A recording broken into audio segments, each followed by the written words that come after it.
What I got here is the DJI AVATA. It has been one of the most hyped drones for the last couple of months, but did it live up to the hype though?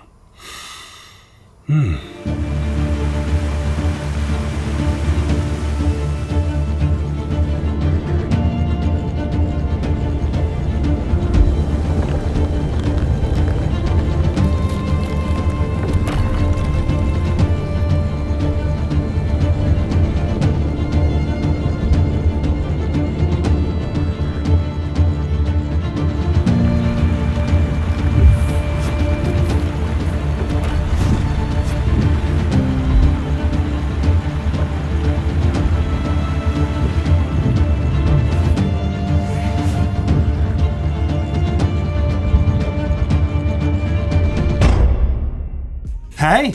Hope everything is good with you. Peter here from Sweden, signing in for another video, and if this is your first time watching, welcome to the channel. My name is Peter Lindgren. I am from Gothenburg, Sweden. If you haven't subscribed yet, I recommend to do so, if you like the video of course, and watch the video until the very end before deciding to give it a thumbs up or not.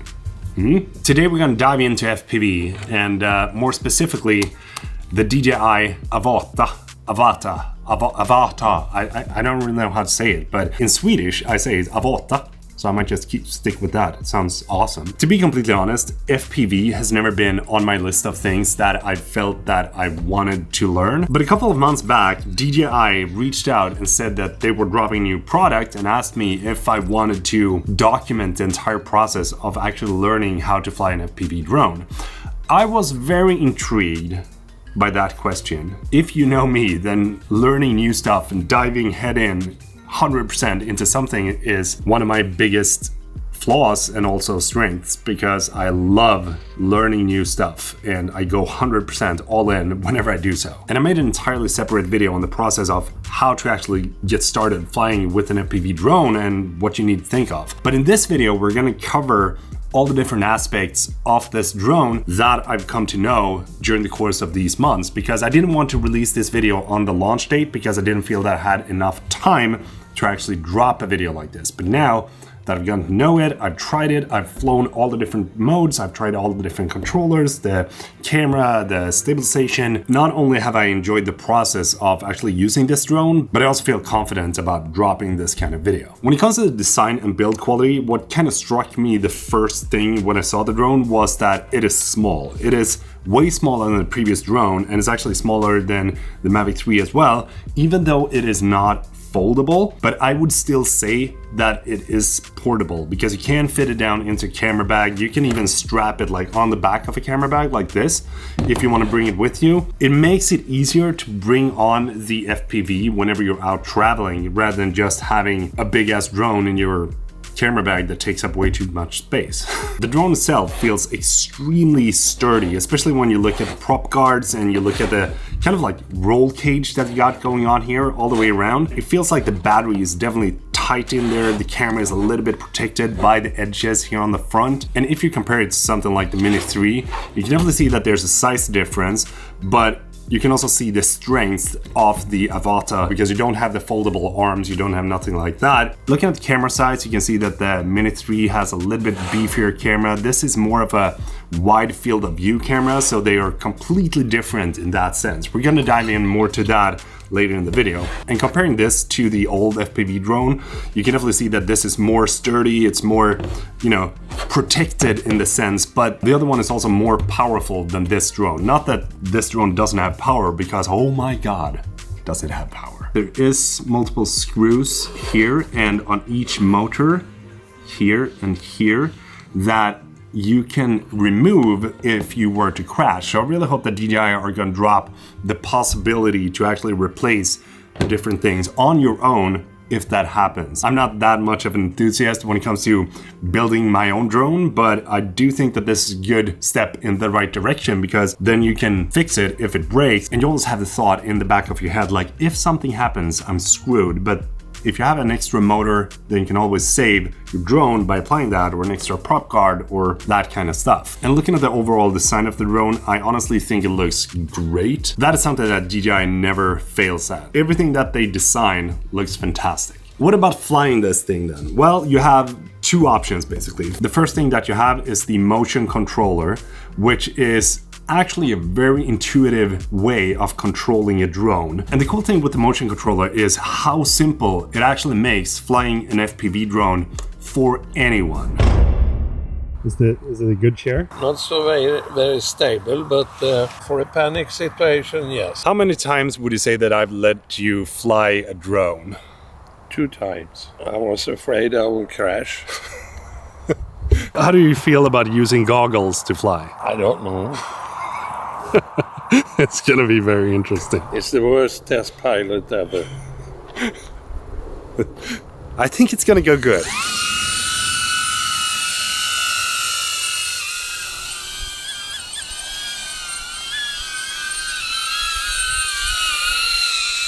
Vad går det då?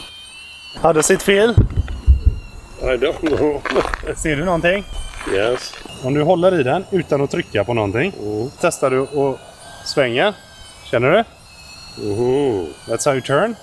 Okay? Yes. And if you want to go down, you go down and then you go up. Okay? So you point it in the direction that you want to go. And then if you press slightly on the acceleration, just a little bit. And then now you can control go up and down. Yes. Good. Nice.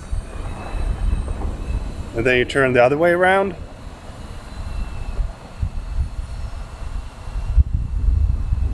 Huh? This is an old man flying the DJI AVATA without any issues at all. You having fun? Yes, now it starts to be fun. I'm gonna switch to Pop Lindgren cam right now.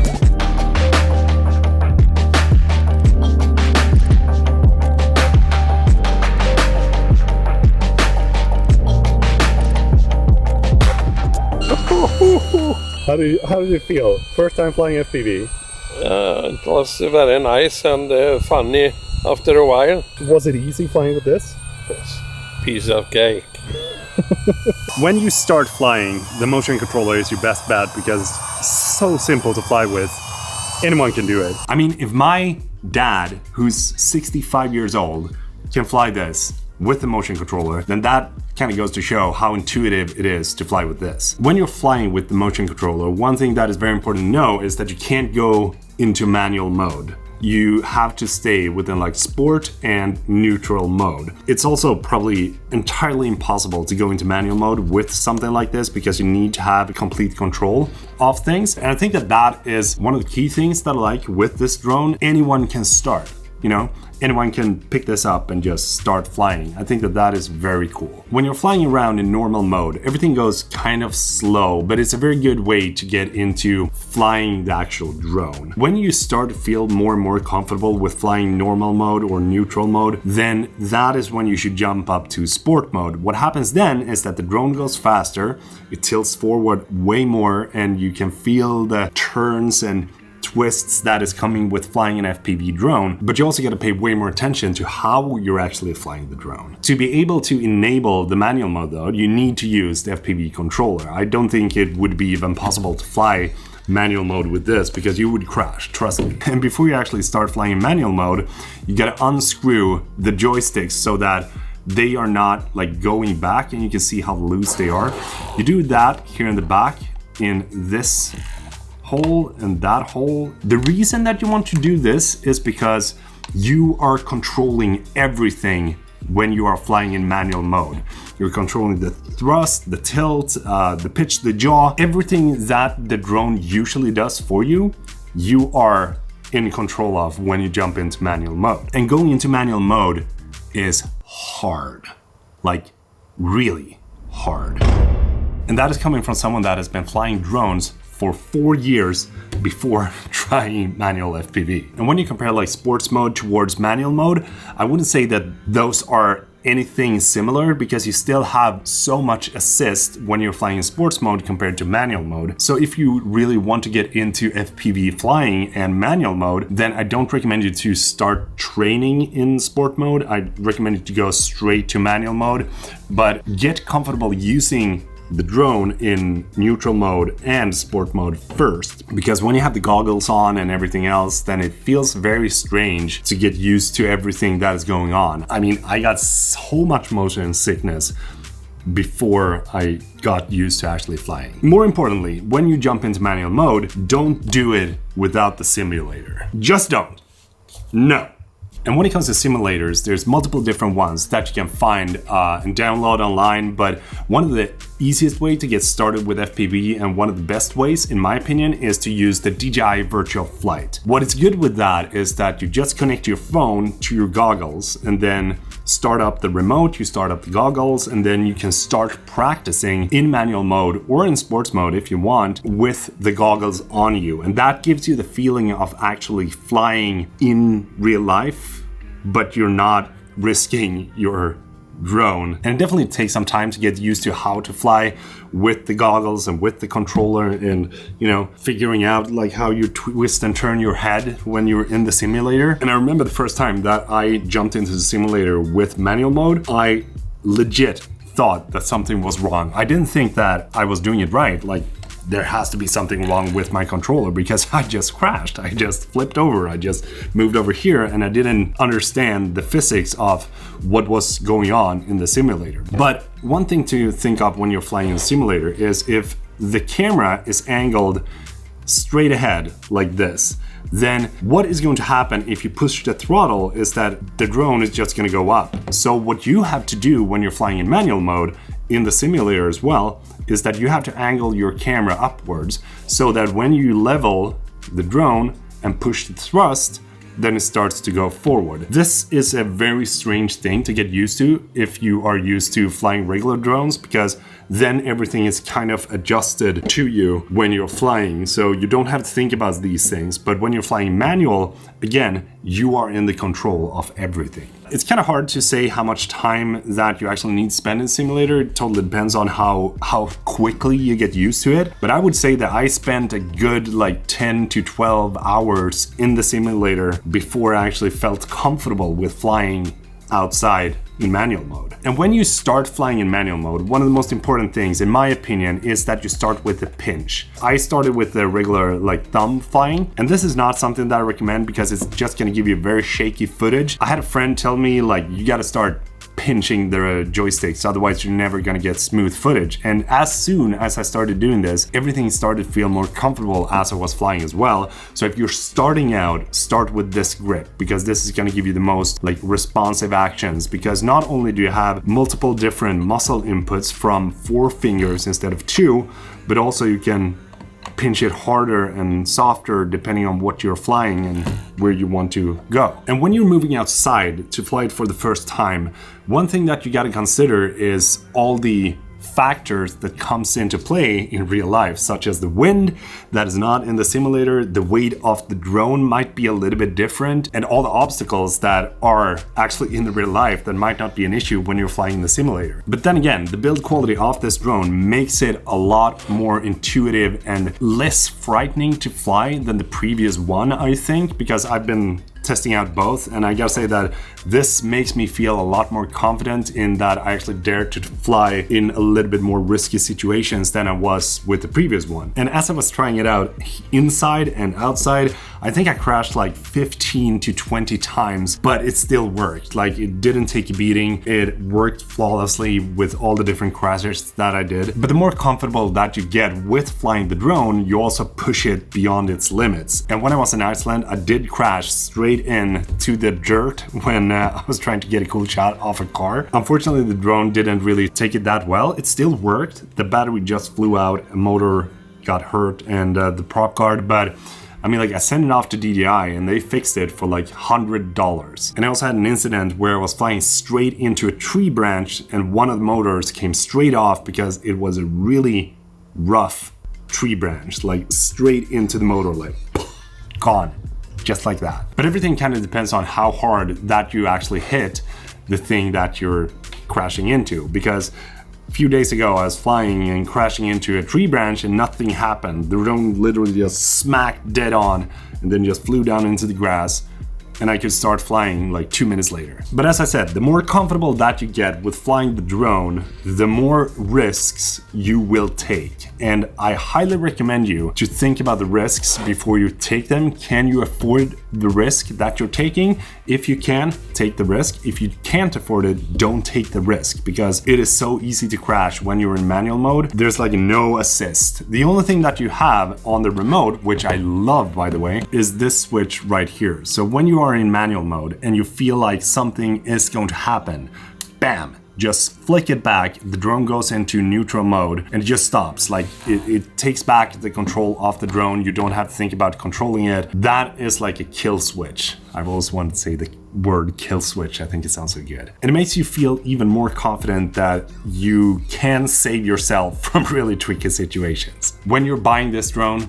highly recommend you to buy the DJI Care for it, because if you crash, just send it back, get it fixed, and it's gonna come back to you and you can start flying again. The battery time is actually quite impressive. I didn't think it would be, because if you look at battery size, it is not that big. Like, it's kind of small and doesn't weigh that much, but it is providing a lot of power for being this small. When you're flying in manual mode, I'm gonna say that you get somewhere between 8 to 10 minutes, depending on how hard you actually push the drone. And when you're flying in normal mode or sports mode, then I think that you get somewhere around like 15 to 20 minutes depending on how you fly. The reason that it's different is because when you're flying in manual mode, you can push the motors way harder than you do in sports or normal mode, and that also drains more battery. But I highly recommend you get the Fly More combo, because you want to get as much flight time as possible when you're out flying the FPV, and having 3 of these is highly recommended. When it comes to the battery of the goggles, you have this, which is basically charged with USB-C, and all of that energy is transferred to the goggles with a regular cable. Just plug it in like that and then into the goggles. I would say that it gets somewhere around 30 to 50 minutes depending on what you're doing with the goggles. But when I was flying in the simulator, it definitely felt like the goggles were drained a lot quicker than when I was flying in real life, which is good, because when you're flying in real life, you want to make sure that you have as much battery as possible. When you're flying in the simulator, you can always charge your devices, most of the time at least. These are incredibly good. The first time that I tried them out, it felt like it was so high resolution. I wasn't really prepared of it. It was so different from the previous glasses that I've tried. I really like the fact that they are smaller. It makes them more portable as well. And I have been flying with them for like 45 minutes without having an issue on the weight that they have on my head. So that is very good. And it's also very easy to adjust for a vision error. For someone like me that has glasses, just take the knobs and then you turn them and then you adjust it to your own eyes. So depending on how strong your error is, then you can adjust it with this. So you don't have to actually use your glasses when you're flying, which is fantastic. Otherwise, I would never do it. Honestly, that would just suck. The touch interface is on this side. So you just swipe up, you swipe down, you swipe to move around and navigate in the menu. And I do think that the user interface feels very good and intuitive as well. I had absolutely no issues finding the things that I needed to find when I was using these glasses. It felt very simple to get started with everything. To accept on something, you just tap, and if you want to go back, you take 2 fingers and tap. Something that I wish was a little bit better in these glasses though is the range, because when you're flying, you want to make sure that you have direct contact with your drone at all times. Otherwise, you're just going to get a little bit of a flicker in your glasses, and then you think that you're gonna crash because you don't know, oh, did I save everything? And I don't know if it's the lack of antennas that causes this, but as soon as you fly behind something, the screen goes a little bit glitchy and it feels like a bad TV signal, basically. And this is something that is very scary in the beginning, but something that you also get used to. But I don't recommend you to fly the drone without a clear line of sight off the drone, because if you lose connection, you want to make sure that you can actually retrieve your drone and that is not going out into the highlands of Iceland. The last thing that I want to cover is the camera of this drone, because I have seen so many questions about the camera quality. Is it as good as the Mini 3 or the Air 2S? And no, it is not. It is not even close to providing the same kind of videos or image as the Air 2S. I would say that it's closer to the Mini 3, but for example, you can get shots with the Mini 3 that is almost impossible to get with the AVATA. And I'm gonna say that there are two entirely different purposes and two entirely different cameras. So it's very hard to kind of like compare the two side by side and say that this is the best or this is the best, because it's different purposes. But if you want to fly drones and make sure that you like get regular drone shots or the most common drone shots, then this is the drone for you. The Mini 3 is fantastic at doing that. But if you want to get into FPV, then this is the one that you should get, because you can't get into FPV with the Mini 3. And the camera is basically the same as the Action 2. It has the same kind of sensor and it looks kind of similar to it, same kind of field of view. I do think the camera looks good. The quality of this camera for being like a one single unit without any extra camera looks very usable. When it comes to professional stuff, I would say that shooting in broad daylight is gonna be the best, or even sunsets. But when it's a little bit dark outside, you will not have the same kind of quality as a Sony a7S III, which I also don't expect, because this camera is way smaller sensor, but I do think it's good, and I definitely think it's a fun tool to have as a content creator. And if you can get good with flying FPV, there's literally nothing stopping you from jumping up to bigger drones with bigger setups and bigger cameras attached to them and all that good stuff. So to sum everything up, I have had a blast flying the AVATA, and it has been one of the great joys of my summer to learn how to fly FPV in manual mode. I did not think it was going to be this fun, and it's I just want to go out and fly. It makes me just want to bring this with me everywhere and just see what kind of shots that I can get. That is the feeling that this has given me. In my opinion, if FPV is something that you feel that you want to get into, I doubt that there's a better drone to get started with than with the DJI AVATA. It is fun, it is portable, it's durable, and definitely gives you a lot of flight time. I can highly recommend this. I've been having a blast with it, and I would love to know your thoughts. What do you think about it? Do you have any questions? Do drop a comment down below. If you get it, the Fly More kit, highly recommended. Also, do not forget to buy this when you want to jump into flying manual, because you're gonna have a blast when you're flying manual. Thank you so much for watching. Hope you have decided if the video is good or not. If it was, do give it a thumbs up. And I will see you in the next video. Thanks so much for watching. Have a good one.